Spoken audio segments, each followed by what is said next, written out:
Alright. Hello again. It's been a very long time since I last did this. Not really. Anyway, from Garfield to Gordo. Welcome to the only game in this marathon that's for the Atari Lynx. And I last did this for HDQ this year.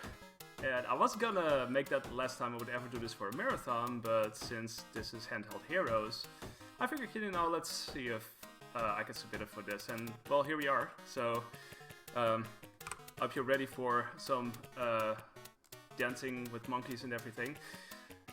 For those who don't know what this game is about, I'm going to show you the lore because it gets shown on screen like right away. So, let's just go into it. I'm going to read to you. Because deep in the bowels of Inhuman Inc., who Inhuman is the main enemy, by the way, trapped in cage number 106, Gordo, a poor, brutally exploited lab monkey, lives a life of lonely misery.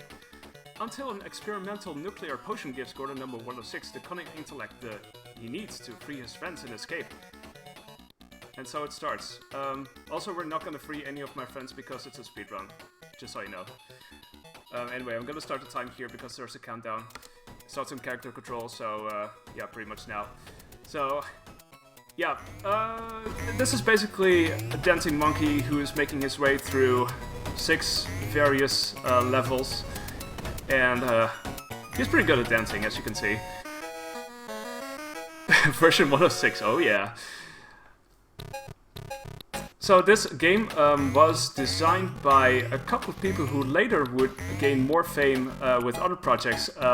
Well, 2 names that should be singled out are David Breckick and Eric Schaefer, who would eventually join the development team of Blizzard and also would work on titles such as Diablo. And, well, from this to Diablo is quite a logical step, I guess. So, there you go. That's some lore for you. First off, we start in this lab, which, you know, is understandable because we're a lab monkey and we break free from this lab. There's all kinds of things. We pick up bananas for life. We pick up apples that we can use as projectiles. So we might want to keep ourselves alive because this game doesn't have any continues. It also doesn't have much of a ceiling because if I do that, I just get hit. So you can see my current set of lives on the left side of the screen.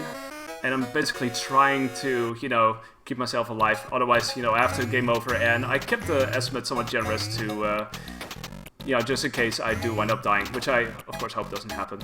So now we are in the lobby, where very conveniently they're holding a hunters convention. So seems like the perfect place to do so. You see these search dogs and hunters shooting at me. Because I'm pretty dangerous, apparently. And you got bear traps, which I have to avoid because those are insta-kill. Is that where Diddy got his hat? Probably, yeah. Probably.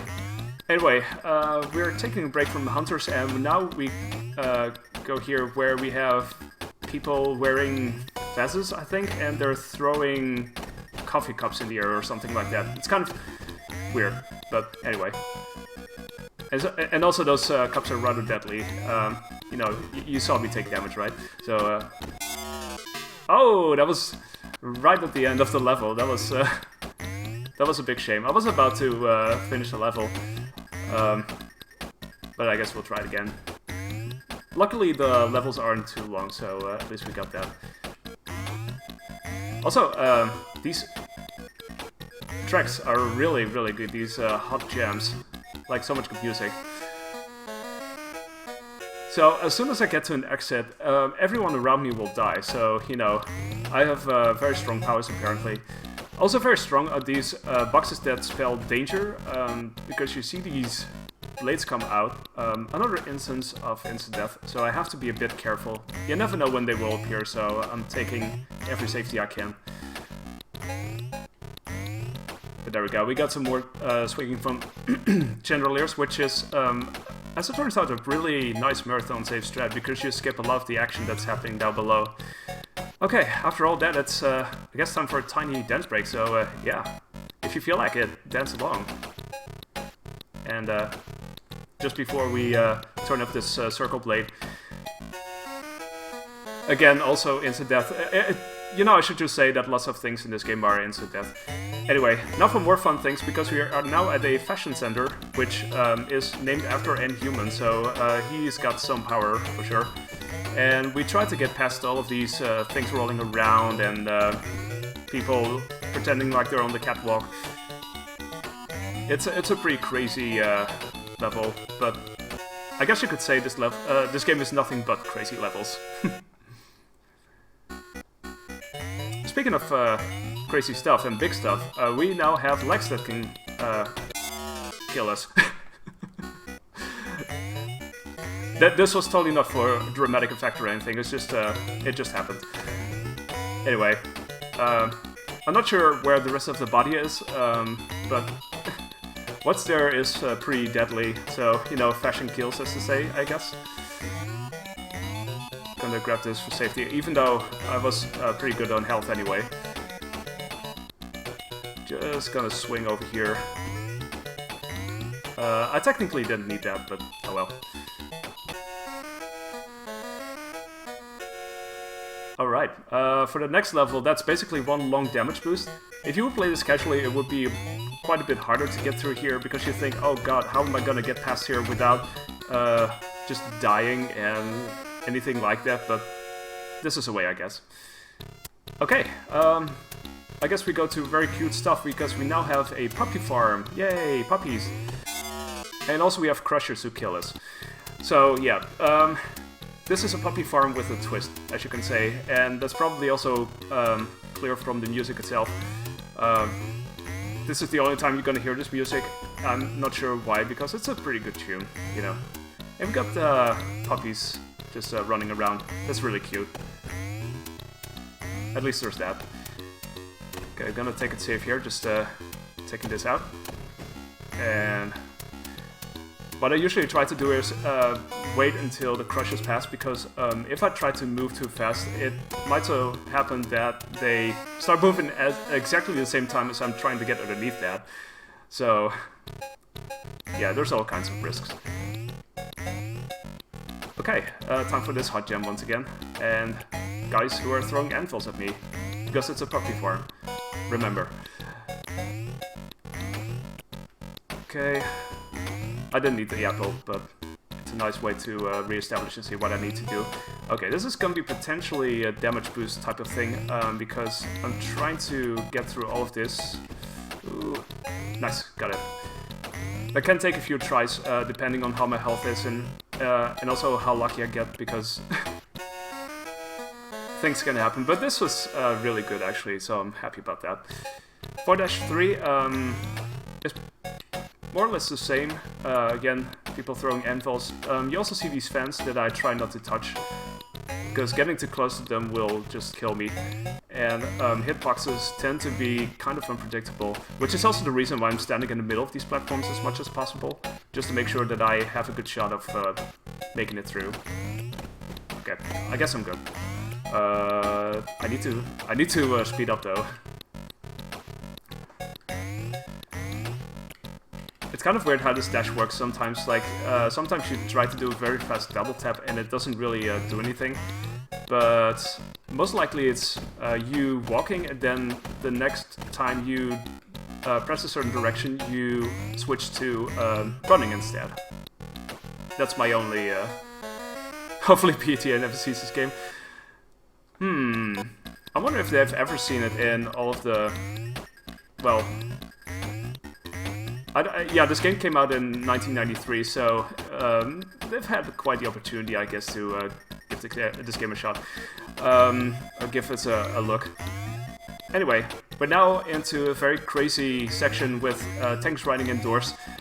According to the manual, and this is the only way I was able to figure out what exactly it was, but this is research and development, where they do all kinds of crazy experiments, and there's this group of super soldiers who are trying to send this giant monster after Gordo, and you'll see more of that at the end of this stage. Hopefully. No guarantees, but... Anyway, 5-2, we swing from some more rings right here. Everything is just really, really big. So many big sprites. of course, also the fact that it's not always easy to see platforms because, you know, resolution and all. Makes it a bit hard to get through these levels, but I guess it's a bit easier as soon as you know what you're doing. As soon as you know where exactly to go. You can use visual cues, I guess, in order to figure out where things are. Okay. That's 5-2. Now for the big one. Here's where we get eaten alive by this big monster. Well, we say that now. We can perhaps try this. Yeah, that will work. Easy level, every time. Normally speaking, you would have to flip a switch and get back here and jump over a monster in order to get over the wall, but they very conveniently made it so that I could just do all of the work myself, so much for that. Okay, this is the final set of levels. First of all, we're in this penthouse, as it turns out. Also a thing that I learned from the manual. It was very handy on providing additional lore. And, well, like every other penthouse, it has lots of people just trying to hit me with things, and lots of plans, and lots of Mona Lisas also, that should be noted. This level is a bit scary at the end because there's a setup trying to get to the exit, which is a bit of a weird workaround. So for that reason alone, I'm not terribly fond of this level. Although I've since found a bit of a safer way of getting through here. Although this is not necessarily working in my favor. It's okay if I have more health though, so I'm gonna try for that next time. Usually on retry I have a bit more success trying to get through, but you basically saw the setup. I have to do this, run reverse type of thing. I used to play this on real hardware around the time I did this for HDQ, and let me tell you, that reversing thing is really hard on actual hardware. I had to, you know, really specifically press the buttons in order to get past that, and that's one of the things that's easier on the emulator. Many Lisas, yes, indeed. Anyway, second try turned out to be quite successful, so for safety I'm gonna take this dude out because his hitbox is, as you can predict, quite immense. And it's time for some more swinging across these plants. Everything is so conveniently placed, like as if they knew that I was gonna be here at some point. They're janky, especially if you play this for the first time. I'm not sure how that is for me, because I've played this quite extensively for a while, and I guess it feels a little bit differently for me now, but there's still some degree of jankiness to it that, you know, still doesn't always make it easy to finish, but at least I used to go from hardly being able to finish the game to being able to finish this game frequently enough. Like, the first speedrun I ever did of this was also the first time I ever legit completed the game without save states. So, that might give you a bit of an idea.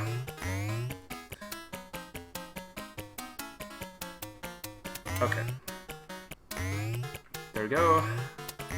Saying hi to Mona Lisa. Oh yeah, there's also lots of cameras as well. So, they're really trying to register what's going on and stuff. Okay, running past him to the exit, and that brings us to 6-3, which is the final level, and like every other final level, it goes the opposite direction. So I do a lot of swinging from objects, relatively speaking. If you look at the test, it does things very, very fast, just jumping from platform to platform, and it looks super risky. So when trying to learn this, I decided to take it this way, because at least I knew I was able to finish it. There we go. Oh, that was close. At least I knew that I was gonna align myself with Mona Lisa, because I knew that may be able to finish this. Okay, Red and Human, we have finally arrived. We're gonna deal 6 hits, and that's the end. And score, yeah, time stops now. So yay, we saved the day. We also saved some animals apparently, but yeah, I guess not the ones that were kept in cages, because we did nothing about that. But there's fireworks, so who cares? So they tell us congratulations, we defeated the evil Inhuman and we are the genius hero, we are now free. But our work is not done as long as there is injustice in the world. And that's the end of this game. What a beautiful tale. It was actually going to be an SNES release. They did showcase that at some point, but it never really made it through, so we never saw that. Okay, I think I'm gonna show off a couple more things. It won't take too long, since I was pretty ahead of schedule. I usually take some time to you know, do things, or I usually make the estimate so that I have enough time to do things. I'm gonna show you a couple of things, because one of the things that the manual refers to is that respectable monkeys should always stay above ground. So what does that mean? Well, you saw these pits. I'm gonna show you what these pits do. And I hope for a certain outcome. Some people know what this is gonna be about, but I fall down pretty deeply. This didn't happen during the run, but you wind up in places like this, which are really dangerous, you know, and you have to find your way out, so if anything, it adds up to the time. And it's also really dangerous. Like, if I hit that fire, it's like insta-kill. But in this case, we made it out. So I'm gonna show you, hopefully, a couple of outcomes. If not, I do have a save state, which shows you the quote-unquote best possible outcome. But we might just as well have it happen here. Ah, okay. Well, so what usually happens is you can, like, walk around here, find the exit. Sometimes, if you have very little health, you might want to just, well, jump in here and restart the level, because that's what you have to do anyway. Okay, I'm gonna try it once more, see what happens. I'm very curious. I hope you are curious too. Some people know what this is gonna be about. I did actually manage this at HDQ. Okay, I'm gonna see if I can find the right save state here. That might take a while. Hopefully this is it. Okay, this might be it. I did set this up. There you go. That is also a thing that can happen in the game, and that's pretty much the most cruel outcome that you can possibly have. There's no escape from that whatsoever. And I guess it's a note to end on, I guess. So, yeah, that's it for me for this run. And yeah, I made it without dying, so I guess I'm glad about that. And 13 minutes and 20 seconds is a very decent time. So I'll definitely take that. My current world record is just under 12 minutes, which I got on an actual Atari Lynx, so that's one of those runs that I will cherish forever. Anyway, yeah, I would like to thank Handheld Heroes for allowing me to show off both of these games, Garfield for the Game Gear and this Atari Lynx game. I hope you all enjoyed. I can definitely recommend giving it a try, because just to see what it's like, it's an experience of its own. You may have seen a bit of it, but yeah, playing it for yourself is even better. So with that, I'm gonna throw it over to the next run, which is gonna be Looney Tunes by Winnerbit. That should be a fantastic run, so be sure to check that out. And yeah, thanks again. Enjoy the rest of the marathon, and I'll see you later. Take care.